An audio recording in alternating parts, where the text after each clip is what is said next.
Good morning, everyone. Beautiful Saturday morning today. Okay, I'm going to do something a little different today. I'm going to go through a little list of issues I had and maybe give you guys some tips if you're considering putting long tubes into your Fox body, okay? Because it is a pretty involved job. It's way more involved than I thought it was going to be, but it was a good learning process for me. Okay, number one, be sure you want to do this, guys, because it's going to make everything harder for you, from putting your plugs back in or changing your plugs to routing your wires so you don't burn them, to getting them in, to if your starter fails, you're going to have to, again, get them out to get to your starter. At least in my case, because I have an oversized oil pan, so I can't get to the starter from the bottom either. So anyways, let's go through a little run through.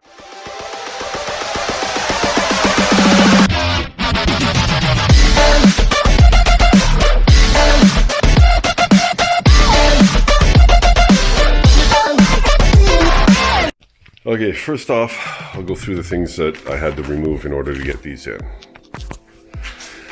Okay, so the rad had to come out.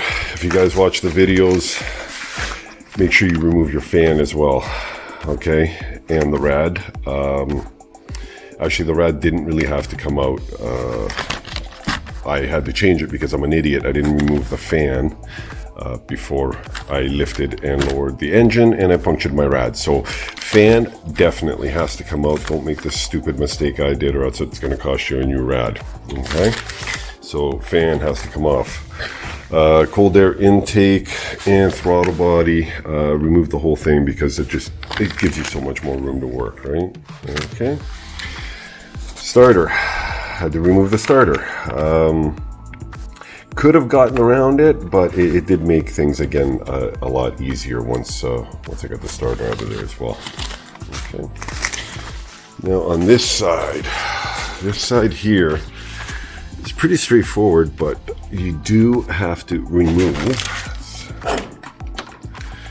the steering shaft. The steering shaft will come out. You have to take the steering shaft out. Now, guys, you don't have to take the plugs out and disconnect the wires, but I would recommend it because I ended up breaking one of my plugs trying to get the headers out, so I would recommend removing the plugs as well. Okay, so that's on the top side. Okay, now under the car,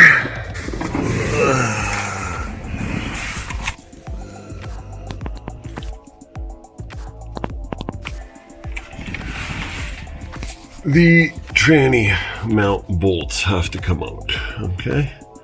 So you can lift the tranny up, and I don't know how well you can see that in there. I should have brought a light down here, you idiot, Gus. Maybe this one, the motor mount bolt, that has to come out as well. Okay, and as I said, I have an oversized oil pan, so I have really no access to my starter from here. So if I got to change my starter out, I got to go through the process of loosening this head, which would involve lifting the motor and that whole jazz. That's why I decided to put a new starter in there to hopefully avoid or prolong that situation. Okay, so that's things you need to consider, or things you're going to need to disconnect in order to make life a bit easier for you. Okay, now let's move on to the tools that are going to make your life a lot easier. Okay, number one, if you're going to lift the car, which I did to make it easier to get underneath, please use something sturdy, guys. These are my QuickJack 7000. They are amazing. I totally feel safe underneath this car with these things because they are so solid. Like, this thing barely moves.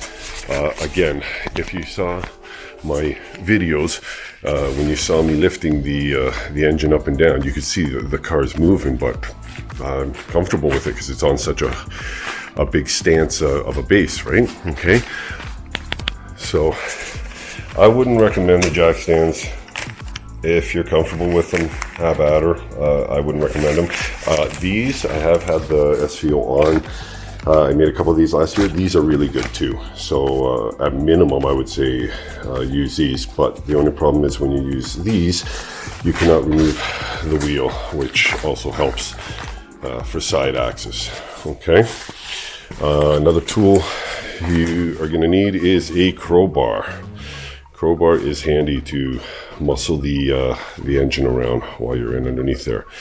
Okay. Now, the most important tool, the hoist. Thanks to a buddy who let me borrow his hoist because, yeah, that right there is the most important tool for this whole process, okay? I'm going to end up buying one or hold on to this as long as Brian will let me hold on to it because it is so handy for so many different things for me. So I'm definitely going to need to invest in one eventually. But anyways. Okay, so that's pretty much it. Don't think I missed anything. Oh yeah, I recommend anytime you're working on your car, just disconnect the negative battery cable. That way you don't have to worry about shorting anything out, right? It's just good practice. Okay, so that's pretty much it that I can remember about tips that I can give for the long tube headers. They sound nicer, yeah. I haven't addressed the leak yet because I just got back out here. I thought I'd make this video first and then work on addressing the header leak, but they sound real nice out the back end. Yeah, so hopefully that helps you guys out. All right, have a great day, everyone.